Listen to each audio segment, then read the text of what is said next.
이거는 스스로 안 해도 보정을 받고 있는 거예요. 정말 잘 이해하고 있어요.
안녕하십니까. 재미와 정보와 감동을 주는 신개념 메디컬 토크쇼 닥터쇼 세 번째 시간입니다.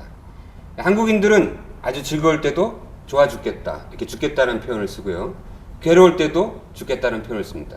그만큼 한국인들은 죽음에 대해서 묘한 감정과 표현을 하고 있습니다. 그래서 오늘의 주제는 거룩하게 죽음을 논하는 시간이 되겠습니다. 자, 오늘의 게스트는 대구의료원 호스피스 완화의료센터의 김유한 소장 모셨습니다. 안녕하세요. 안녕하십니까. 네. 지금까지 그 임종을 맞이한 보낸 환자가 몇 명이었죠? 5년 동안 한 800명 정도 보냈습니다. 800명. 네. 네. 그럼 오늘도 그러면 임종 환자가 있었나요? 네, 오늘도 한 5명, 5분. 네. 이렇게 하루에 5명이 임종을 맞은 거예요? 그리고 2분 정도 임종 단계시니까 제가 아마 내일 가면 한 7분 정도, 반 정도 환자가 확 줄지. 하루에 이렇게 5명씩 임종 환자를 보는 것도 뭐 흔한 일은 아니죠? 흔한 일은 아닌데 그래도 한 번씩 그렇게 하늘의 문이 활짝 열릴 때가 있어요. 하늘의 문을 열었다. 네. 자, 패널 분들을 소개하겠습니다. 제 오른쪽에는 미모의 여기자, MBC 의학 전문기자, 마취통증의학 전문의 나윤숙 기자 나왔습니다. 네, 안녕하세요. 네, 잘 지냈죠? 네. 네. 제 왼쪽에는 건국대학교 영상의학과 박상호 교수님 나오셨습니다. 안녕하세요. 안녕하십니까. 제 왼쪽 끝에는 국내 최초 정형외과 재활의학과 동시면허 바른세상병원의 서동 원장 나오셨습니다. 안녕하십니까. 네. 자, 호스피스에 대해서 박 교수는 의과대학 다닐 때 좀 배웠어요? 아니요. 제가 의과대학 다닐 때 이렇게 수업을 열심히 들은 편은 아니었지만 뭐 전혀 기억이 없습니다. 호스피스라는 말은 아는데 네. 호스피스 이제 뭐 말기 암 환자가 어떤 뭐 죽음을 준비하는 과정, 그 과정을 도와주는 거라는 정도. 네. 그게 진짜인지 아닌지는 모르겠지만 맞는 건지 안 맞는 건지는 모르겠지만 그 정도 외에는 어떤 호스피스에 대한 집중적인 어떤 교육을 받은 적도 없고 호스피스에 대해서 모른다고 하면서 말이 굉장히 원래 모르면 이렇게 모르면 짧게 뭐 잘 모르겠는데 이렇게 하는데 주저리 왜 모르는지는 너무 오래 설명하는 것 같아. 예. 지난 방송 때 말이 너무 많이 못해가지고 알겠습니다. 하여튼 오늘 우리가 다룰 주제는 어떤 그 임종 단계에서 가는 그 병원에서 케어받는 그 기관이 이제 호스피스인데 그 호스피스에 대해서 얽힌 다양한 얘기들을 좀 들어보려고 우리 김현 선생님 모셨는데요. 호스피스가 뭐죠? 호스피스는 이제 더 이상 적극적인 치료가 이 사람 생명을 연장할 수 없을 때 우리가 선택하는 의학하고는 좀 다른 완화 의료를 말하는 건데요. 그 어원부터 말하면 좀 복잡해요. 그거부터 말씀드릴까요? 예. 네. 호스피스는 어원이 옛날 순례자들이 마지막으로 묵어가는 여관이라는 뜻이에요. 그래서 네. 우리가 이제 그 긴 인생을 마감하면서 마지막 묵어가는 그 병원이자 여관이라는 뜻으로 호스피스라고 이렇게 이야기하는데 저는 저 나름대로 그런 호스피스에 대한 어원은 사실은 인터넷 검색해보면, 정보 검색해보면 굉장히 많거든요. 우리나라는 1965년 갈바리 의원부터 시작했고, 뭐, 시슬리 손더선이라든지, 엘리사벳. 그래서 이제 예, 그런 것들이 많은데, 호스피스는 뭐예요? 예, 저는 제가 아이러니하게도 의사하면서도 녹차 사범증을 갖고 있어요. 녹차 사범증요. 그게 뭐예요? 그게 2년 코스인데요. 네. 한복을 입고 다도를 하는 거죠. 나 녹차. 녹차 녹차. 티백을 이렇게 우리가 사범. 다. 예, 태권도 사범처럼 그게 2년 코스인데요. 무슨 띠까지 하시나요? 그게 이제 사범이니까 죄송합니다. 제가 대신. 그게 이제 녹차를 티백으로 이렇게 우려 먹는 카테키나 양이나 저도 처음에 그걸 시작할 때 이렇게 생각했어요. 그렇게 우려 먹는 그 과학을 전공했기 때문에 우려 먹는 카테키나 양이나 다도를 하면서 서서히 이렇게 이제 모든 이제 찻잔 돌리기를 하면서 10분, 20분에 걸쳐서 우려 먹는 카테킨의 양이나 우리 몸에 들어오는 거는 똑같다고 생각했어요. 그래서 꼭 다도 문화가 꼭 필요 있나 이렇게 생각을 하면서 시작을 했는데 2년 수련을 하면서 그것이 아니었어요. 카테킨의 양은 똑같을지 몰라도 그 결과물의 맛이라든지 이런 것들은 확연히 달랐기 때문에 다도 사범을 마치면서 저희 선생님께서 다도란 촉군 문화를 고급 문화로 성화시키는 거라고 하더라고요. 그걸 이제 그렇게 하고 제가 이제 인턴을 시작하고 호스피스를 하면서요. 호스피스가 죽음이란 것의 고급 문화라는 생각이 들었어요. 그래서 우리가 이렇게 지금 죽음은 어떠냐 하면요. 병원에서 그냥 중환자실에서 아니면 일반실에서 밥을 먹다가 갑자기 돌아가시잖아요. 그러면 병원에서 CPR 하는 거 심폐소생술을 해요. 그럼 커튼을 착 쳐놓고 말기암 환자인데 내일 죽을지도 모르는 그런 생명한테 심폐소생술을 하면서 그 옆에 사람 밥을 먹으면서 그거는 인간다운 죽음은 아니거든요. 죽음을 그냥 포대기에 둘둘 마는 죽음이에요. 그것이 아니라 녹차 티백이 아닌 다도로 승화시켰듯이 호스피스는 인간다운 고귀한 죽음을 찾아주는 고급 문화라고 저는 간단하게 설명하고 싶어요. 네, 간단하진 않았어요. 네.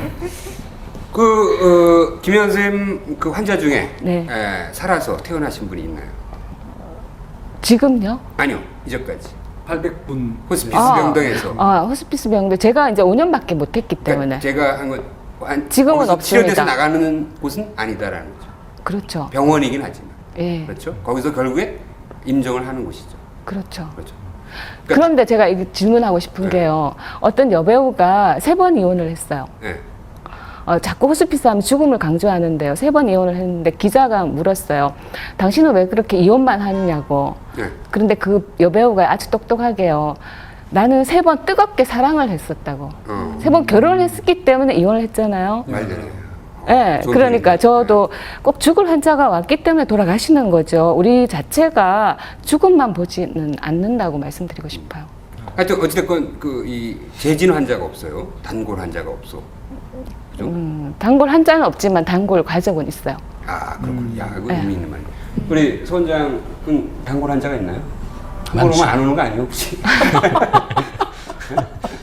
저는 그 병원으로서는 제일 싫어하는 게 떴다방 병원을 싫어합니다. 우리가 간혹 주교에 대해서 얘기하지만 간혹 유쾌한 얘기도 섞어서 하루에 보통 일상이 어떻습니까? 저는 계약을 할 때 호스피스만 하면 적자기 때문에 검진센터하고 같이 돌보라고 계약을 했어요. 가정의학과 전문이니까 검진센터에서 내시경을 해주고 그다음에 오후에는 호스피스 병동에 근무하고 호스피스 있어요. 병동에 가요. 출근해. 예? 출근할 오후에 때요? 호스피스 병동에 들어가. 예? 그래서 어떤 일을 하냐 이거죠. 호스피스 병동에 들어오면요, 이제 제가 출근하는 길에 임종실이 있어요. 그럼 임종실에 환자가 있나 없나 이렇게 가운을 안 갈아입고 출근복 가방 메고 한번 봐요. 그래서 이제 환자가 안 좋으면 같이 위로해드리고 그리고 다시 진료실에 가서 회진 돌고 뭐 통증 조절하고 처방 내고 다른 병원 의사나 똑같아요. 근데 환자가 임종 환자라는 거죠. 다른 병원도 임종은 하기는 가끔씩은 하잖아요. 예. 근데 그런 환자들이 다 모이는 거죠. 그러니까 예, 가족들도 다 각오를 하고 온 거죠. 이쪽에. 예, 각오를 그러니까 이제 하시고. 제가 그 생각하기에는 각오라는 우리 게. 김 기자님이 자꾸 그런 쪽으로 말씀하신 이유가 네. 기본적으로 이제 병원이라는 개념은 이제 환자를 치료하는 그렇죠. 그런 개념인데 네. 이제 우리 소장님 같은 경우에는 그러니까 치료해서 나가는 환자는 없고 이제 환자가 결국은 이제 임종이라는 걸 준비하게 되는 그런 과정이기 그러니까 때문에 치료의학에만 집중을 그러니까 하니까. 병원이라는 의미가 좀 이렇게 달리 해석되는 부분. 그렇죠. 저희 애들이 제가 그걸 아마 강조하시는. 네, 저희 애들이 엄마 병원에서 죽으면 돈 안 내줘야 하더라고요. 야, 그건 아이들다운 상상인데요. 네. 네. 그러니까 서비스에 실패했는데 왜 돈을 받냐? 네, 뚫어뻥인 줄 알고 뻥 아저씨 왜 못 뚫으면 돈 안 주잖아요. 아 그래요? 네. 병원은 치료가 실패해도 돈을 받습니다. 네. 네. 우리 나기 전에 호스피스 병동 가본 적 있어요? 네, 가본 적 있습니다. 그래요? 언제? 취재할 때도 한번 가봤고요. 네. 느낌이 어떤데?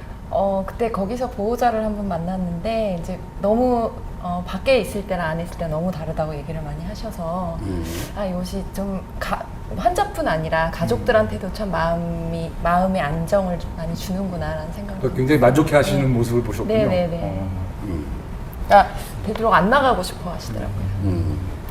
그 호스피스 병동에 들어오는 환자들은 다 말기암 환자인가요? 지금 우리나라 현재는 말기암 환자만 받고 그러니까 있어요. 예를 들어서 뭐 뇌졸중이 굉장히 치료가 안 될 정도로 심해져서 오신다든지 치매 환자가 이렇게 말기 상태로 그 온다든지 노인병원에 가시죠. 그거는 호스피스는 아니고요. 예. 그러니까 우리나라 의료법상은 이제 말기암 암 환자만. 예. 그럼 지금까지 굉장히 다양한 암 환자들을 이제 케어를 하게 됐는데 암 환자들에서 가장 큰 문제가 뭡니까? 그러니까 가장 괴로워하는 것들. 통증이죠. 통증. 네. 그러면 통증 치료를 하는 어떤 노하우가 이제 많이 쌓였겠나요? 그렇죠. 근데 통증은 감정이에요. 감정. 예. 어떤? 불유쾌한 감정이죠. 근데 그 감정은 감각하고는 틀리잖아요. 네? 그래서 몰핀이 암 사이즈를 줄이진 않지만 머리에서 작용을 하기 때문에 효과가 있잖아요. 그것처럼 기분을 좋게 하면 이 통증이 많이 완화가 돼요. 네. 그걸 위해서 어떻게 하죠? 환자들의 기분을 좋게 하는 방법이 있어야 될 것 같은데. 인생을 좀 많이 들어드려요. 얘기를. 예. 아. 통증, 마음의 통증도 또 있더라고요. 그런 것들은 좀 인생을 들어드려야 적당한 진통제보다 그것이 훨씬 효과적일 때가 많았어요. 그래서 저보고 이제 사례를 제가 환자 이야기를 많이 들어드리고 또 그 인생에 깊숙하게 조금 관여하는 편이라서 그거를 왜 하냐고 자꾸 물어요. 책에도 에피소드라든지 이런 것들을 제가 많이 쓰고 하는데 그것이 통증 조절에 굉장히 좋기 때문에 하고 있죠. 의학적인 접근이에요, 사실은. 그 암 환자 통증을 말씀하셔서 생각이 문득 난 건데 학생 때 이렇게 의과대학 다닐 때 이제 실습을 이렇게 외과 실습을 줬는데요. 네. 췌장암 이제 말기 환자인데 굉장히 고통이 심하더라고요. 췌장암 말기 환자는. 그러니까 선생님 몇 년도에 도셨죠? 제가 95년도 겁니다. 95년도. 예. 근데 그 환자가 너무 아파하니까 그 외과 선생님께서도 그 방에 회진돌로 들어가시는 거를 굉장히 괴로워하시더라고요. 맞아요. 밖에서. 제가 2004년도에 인턴을 했었는데요. 예. 그때도 그런 환자가 있었어요. 10년 후에도. 요즘 많이 달라졌죠. 네, 요즘은. 그 마약을 이제 좀 어떻게 이제 의사 재량으로 많이 쓸 수 있게 된 거 아닙니까? 하루에 일정량 이상 그때는 묶여져 있었었는데 지금은 얼마든지 많이 쓸 수 있고요. 그런데 의사들이 처방은 사실은 잘 안 해요. 의사들이 마약 처방을 이제 두려워하나요? 주저하나요? 왜냐하면 몰핀에 대한 그 어떻게 사용하는 법을 배운 적이 의과대학에서 배운 적이 없었으니까요. 아니 우리 나 기자님은 네. 마취 통증의학 전문이신데 네. 많이 봤는데요. 말기암인데 이제 저희 통증의학과로 컨설트가 많이 옵니다. 그러면 이제 시술이라든지 통증 조절을 해서 이제 매일매일 가서 이제 보거든요. 근데 진짜 선생님 말씀에 지금 많이 공감을 한 게 들어드리는 것만으로도 많이 도움이 된다고 하시잖아요. 그러니까 저희가 시술을 하고 준비를 하는 동안 계속 말씀을 하세요. 어디가 아프고 어디가 안 좋고 가족들은 어떤 문제가 있고 그 얘기를 들어주는 것만으로도 정말 많이 도움이 되시는 것 같아요. 예. 그래서 근데 그게 이제 수련하면서 생각한 건데 의사로서 환자한테 묻는 것 말고 가만히 들어주는 게 굉장히 생각보다 쉽지 않은 일이더라고요. 근데 선생님은 이제 계속 그 일을 하고 계시니까 어떤 그건 통증 조절이 제일 우선이니까요. 이게 뭐 들어줘야 돼요. 건성으로 들으면 환자들이 또 알 거 아니에요. 예? 건성으로 못 듣게 돼 있어요. 아 얘기를 대화를 시작하게 되면은. 네, 너무너무 재밌어요. 우리 김 선생이 그의 통증을 암 환자들 통증을 척도를 이렇게 객관적으로 볼 수 있는 자를 만들었잖아요. 네, 처음에 이제 그 1년차 때 통증자. 호스피스 1년차 때 제가 만든 거예요. 왜 통증장 보면 인형으로 그려져 있잖아요, 그죠? 네, 그래서 한국 사람 특히 이제 노인 환자들 주름살이 다 표시되게 제가 그 호스피스 1년차 때 만들었어요. 자, 이분들은 암 환자는 아니죠. 저희 봉사자 자원봉사자들이죠. 네, 네. 공개해도 되는 거죠. 네, 다 자, 그럼 이거는 실제 통증이 아니고 연기하신 거군요. 상상하면서.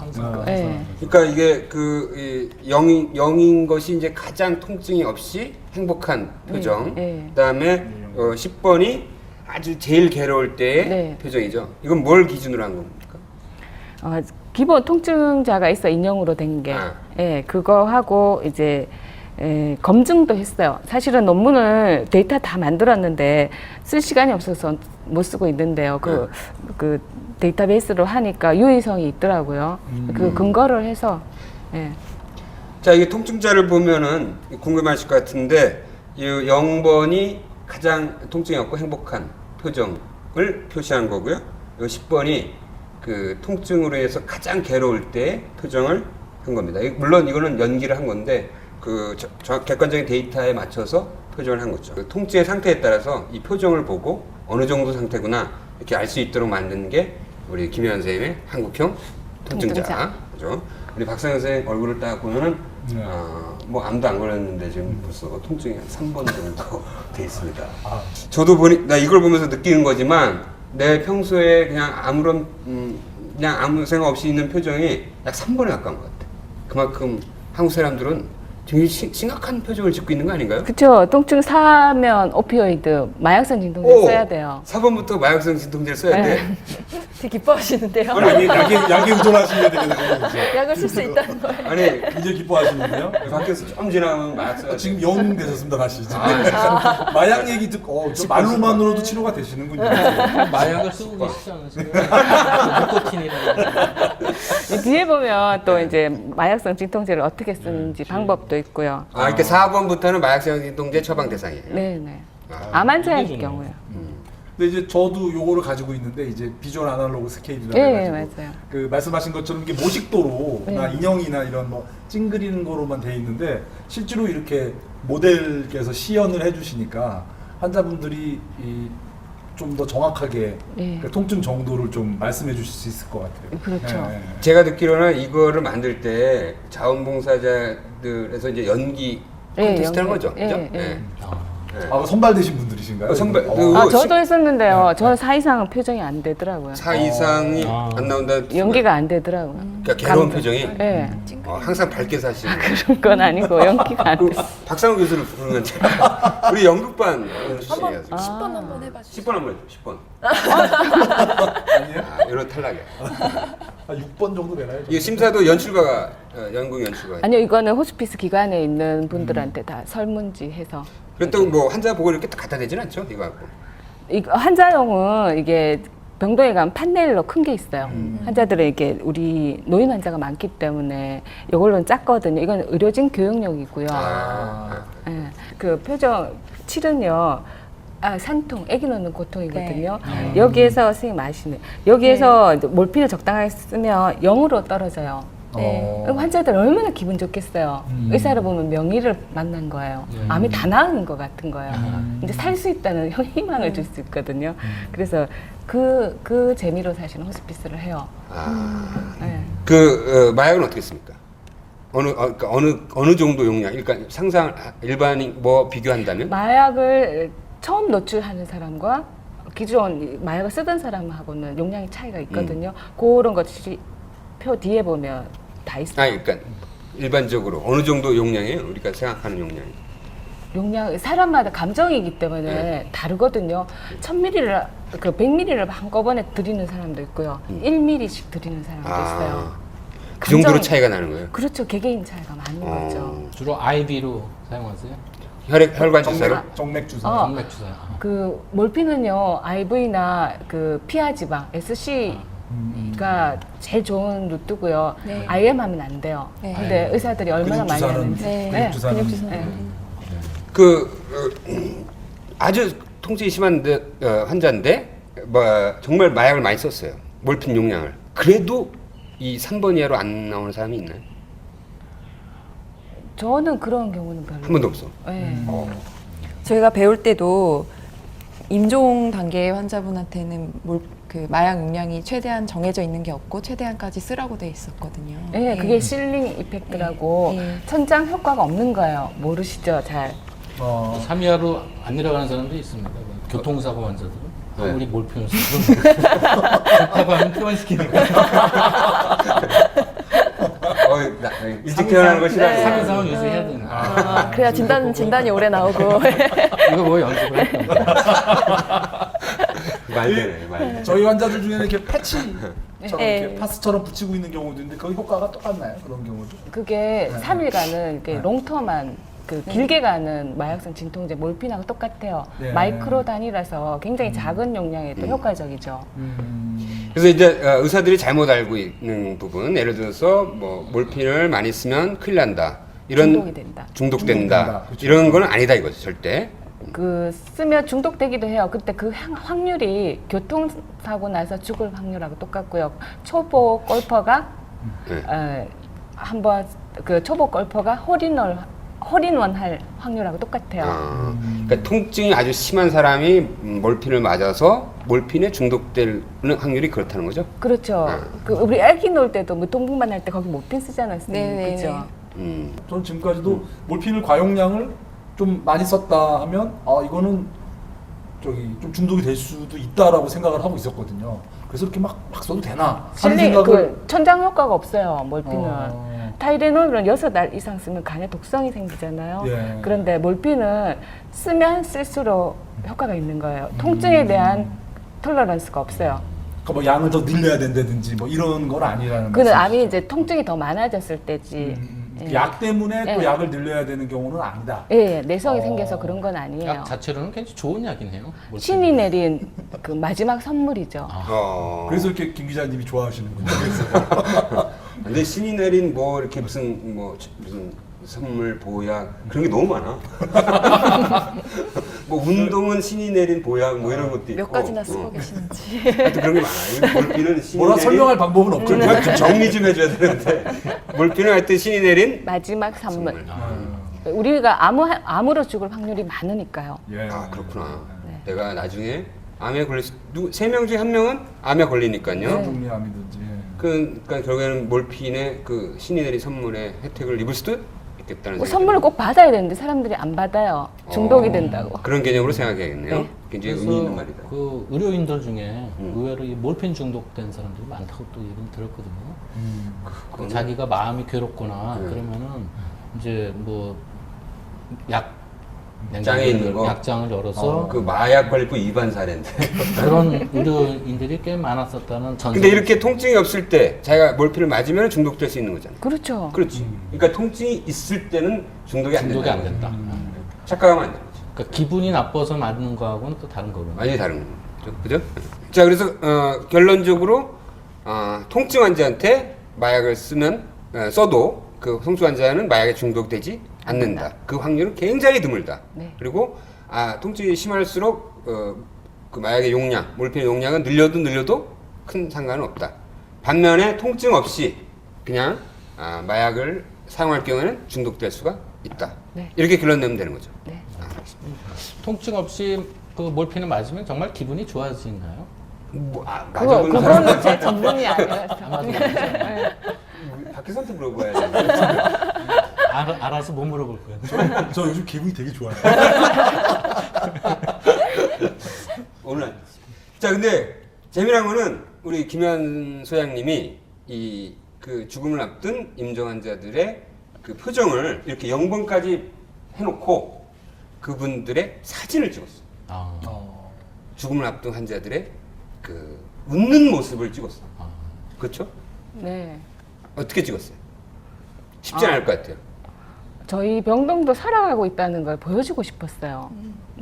이곳에 오면 다 죽지 않나요? 이렇게 질문을 하니까 아니거든요. 생동감 있는 모습을 좀. 그거를 자기 와서 안 보고 계속 그 선입감 때문에 그렇게 말하는 게 저 너무 화가 났어요. 그래서 사진 봉사자를 많이 찾았는데 아무도 사진 봉사로 오지 않는 거예요. 기껏 와서는 영정 사진 찍는다고. 그래서 저는 기분이 되게 안 좋았어요. 그래서 제가 저작년 1월 달에 DSLR을 100만 원 주고 샀어요. 카메라. 네. 저는 사진 찍어 본 적이 없었거든요. 그래서 그 카메라를 진료실에 두고 네. 제가 이제 진료실에 프로그램 하는 씨라고 같이 있으니까 항상 웃음소리가 날 때마다 그 처방 내다가 나와서 사진 찍고. 그러니까 웃음소리가 나면 카메라 들고 네. 뛰쳐나간 거예요. 네. 약간 인위적인 표정을 이제 그 요구하신 게 아니고. 네, 환자분 그리고 우리 스스로 환자분들이 의사한테는 또 잘 웃어주세요. 어. 네, 그래서 사진 찍기 되게 좋았고, 그래서 제가 마컷이거든요. 한 100장 정도 찍으면 한 장 정도 좀 괜찮게 나와요. 그렇게 해서 모인 사진으로 책도 내고, 전시회도 가졌죠. 네, 사진이 굉장히 크게 이젤로 해서요. 우리 병동에 다 붙여놨어요. 그래서 가끔씩. 생각해봐봐. 이 죽음을 앞둔 환자의 마지막 웃음 사진. 아주 그 자체만으로도 이제 감동적일 것 같아요. 그리고 영정 사진으로 많이 쓰세요. 우선 자식들이 예, 최진실이 영정 사진이 웃는 모습이었잖아요. 그 뒤로부터 우리 영정 사진도 좀 바뀐 것 같아요. 그 저작권료는 어떻게? 다 허락해줘요. 그러니까 의사가 찍으니까 그게 참 좋은 점 같아요. 그러면 그 자식들도 굉장히 좋아할 것. 그러니까 그 기분이 좋아질 것 같아. 우리 부모님이 참 말기암 걸려서 이렇게 막 그러다가도 이렇게 웃는 모습을 볼 수 있다는 게 자식 입장에서 굉장히 행복한 마지막 그런 느낌이 올 것 같아요. 네. 그리고 뭐 무슨 매일 죽어가는 것이 아니고 무슨 일을 하고 있잖아요. 네. 그리고 우리 환자들이 그 사진 찍는 걸 싫어한다고 대부분 생각하는데 이 얼굴을 보여주고 네. 그렇지 않거든요. 예쁘게 찍고 활짝 웃는 모습을 제가 처음에는 사진을 찍어서 다 벽면에 다 붙여놨어요. 환자들이 되게 좋아하세요. 자, 그렇게 해서 찍은 사진 좀 몇 장 보여주시죠. 그래, 그 그럴까요? 책을 내신 게 있죠? 이렇게 있죠. 이게 할머니도 정말 밝게 웃고 계시네요. 이 할머니 원래 조금 약간 지적 장애인이었어요. 입도 모양도 그렇고. 그래서 이분도 수녀님이 이분 따님이셨어요. 자, 이 사진이 그 이제 이쪽 분이 이제 누가 암 환자인지 모를 정도로. 그거 복지부에서 이게 그 암센터에서. 이분이 암 환자 말기암 환자시고 이분이 이제 자원봉사자인데 두 분이 이렇게 사진을 찍은 거죠. 네. 그래가지고 이게 그 보건복지부에서 그 무슨 국립암센터에서 하는 그 호스피스 사진전에서 대상을 받았어요. 그렇죠. 40만 원 받았어요. 얼마? 와. 40만 원. 40만 원. 40만 불이 아니고요. 40만 원. 카메라 반절 정도 번지. 저 상은 많이 받았어요. 회식하면서 돈을 더 쓰셨겠어요. 그건 맞아요. 근데 이 사진을 보면은 참 이 호스피스라는 게 그렇게 어두운 곳이 아니구나. 그런 인상을 완전히 바꿔줄 수 있는 사진입니다. 그렇죠. 이게 죽음을 우리는 꾸겨가지고요. 이렇게 잡아 넣잖아요. 그렇다고 죽음이 안 오나요?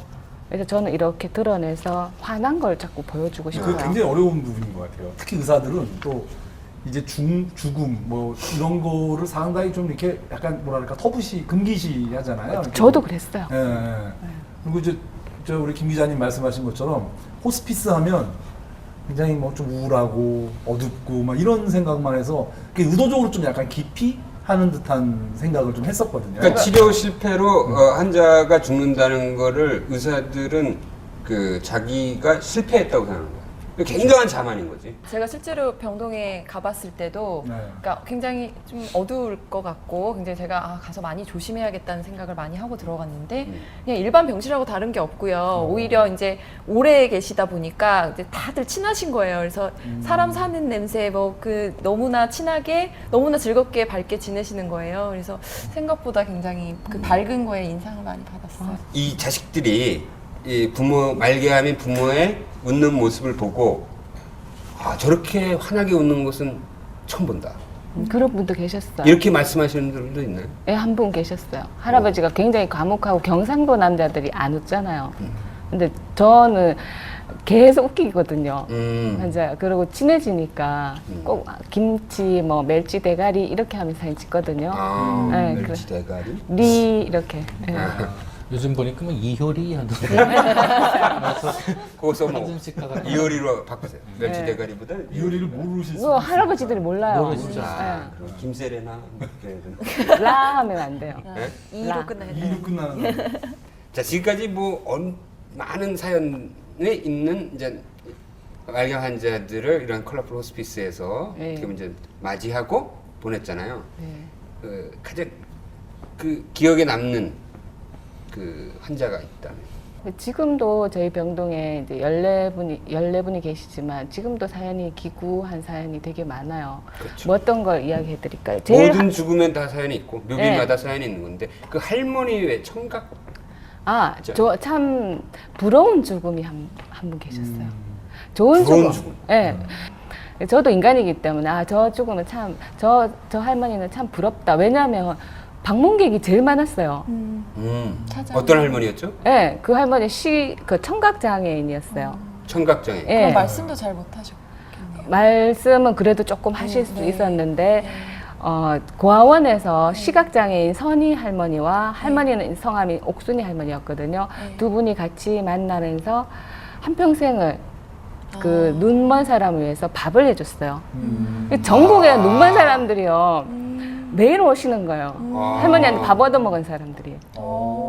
잊지 않는 거네요. 그러니까 네. 그 할머니는 청각장애인이고 그 할머니랑 평생 친구처럼 가족처럼 같이 살아온 그 할머니는 시각장애인. 네. 그러니까 청각장애인과 시각장애인이 인생을 동반해서 살아온 건데 이 청각장애인 할머니가 이제 암에 걸려서 옥순이 할머니. 예. 옥순 할머니가 이제 돌아가시게 됐는데 전국에서 눈먼 전국에서? 분들이 다 오시고 또 그분들 되게 마음이 순수하시더라고요. 그래서 할머니 된장찌개 너무 맛있게 한다고 매일 할머니 칭찬하고. 막 칭찬하는 거예요. 네. 할머니 음식 솜씨를. 네, 처음에 그 할머니가 저한테 왔을 때 상악동 암이었거든요. 오셨을 때는 할머니가 이제 말도 좀 어둔하고 자기 이렇게 눈먼 분하고 이제 공동체 생활을 했는데 그분들한테만 마음의 문을 열어주시는 거예요. 저하고 친해지지를 않는 거예요. 그래서 이 할머니를 위해서 그 만찬의 집이라고 지금도 있거든요. 눈먼 사람들이 같이 사는 공동체 집이에요. 거기 같이 갔어요. 할머니 모시고 야, 가니까 대단한 성이시네. 네. 그 할머니하고 소통을 해야죠. 어차피 할머니 몸은 자꾸 아파질 거고 저는 할머니 주치의로서 안 아프게 해야 될 의무가 있기 때문에요. 저하고 소통을 해야 되거든요. 그래서 딱 그 집에 가니까 할머님이 커피 타라 이러시더라고요. 그때서 마음을. 네. 저희 손님으로 대접해 주시는 거예요. 그러면서 그 할머니를 그 할머니하고 이제 3번 그 집에서 갔었는데요. 할머니를 중앙에 다 눕혀놓고요. 네. 그 눈먼 사람들이 네. 할머니를 주무르는 거예요. 2시간씩. 안마. 네. 그분들은 직업이 안마예요. 다 이제 네, 시각장애인이잖아. 주셔서 야, 그분들이 그 할머니를 위해서 마지막으로 해줄 수 있는 거는 그거밖에 없으니까. 안마를 해주는 거예요. 시원하게. 야, 그럼 막 그대로 들어와서 막 해주시는 예, 거예요. 둥글게 이렇게 둥글게 앉아서. 앉으셔가지고 야, 그럼 임종하실 때는 어떠셨나요? 천사와 같이 임종하셨어요. 상악동 아마 이렇게 뿔룩해서 나올 수도 있거든요. 네. 할머니 그런 것도 없었어요. 근데 편안하게. 임종하실 때도 많은 분들이 찾아오셨나요? 예, 예. 그래서 성당에서 아주 그 얘기 들으니까 내가 생각하는데 옛날에 우리 김현 선생님 취재할 때 그 사진을 찍었잖아요. 그 당시에는 이제 그거를 액자로 이제 하기 위해서 그 사진을 찍으면 그날 퇴근하면서 마트에 가서 이날을 맡겼대. 그래서 왜 그랬냐니까 그 내일이 사람들은 없으니까. 하루가 내일이 없을 수도 있다는 거지. 그러니까 이 하루가 어떻게 보면 10년이 있을 수도 있는 거야. 그 사람의 삶에서 그래서 계속 찍고 인쇄를 바로 했다고 그랬죠. 예, 예. 그러면서 저도 많이 저 좀 느긋하게 좀 지내는 스타일이었는데 저라고 내일이 왜 보장되어 있을까 이런 생각을 하면서 저도 굉장히 조금 그러네. 달라졌어요. 웃는 그러네. 사진 선물을 받는 게 굉장한 의미가 있을 것 같아요. 예, 웃는 선물. 예. 그 어디서 봤는데 영정 사진을 본인 사진을 쭉 놓고 고르라고 하면 대부분 웃는 사진을 고른다고 하더라고요. 그래요? 본인이? 마지막으로 자기가 본인의 모습을 다른 사람들에 보이고 싶은 게 웃는 모습이 가장 많아요. 제일 이쁘잖아요, 웃는 모습이. 예. 저 같아도 그럴 것 같아요. 네. 기왕이면 예, 예. 밝게 좀 나오고 우리나라 영상 사진 굉장히 심각한 사진이 근엄하죠. 많은데 좀 근엄하죠. 웃는 사진이 예. 그래서 문에 대한 저가 어떤 처음 그런 문화라고 거죠. 했잖아요. 그 문화를 제가 지금 조금 바꾸고 있어요.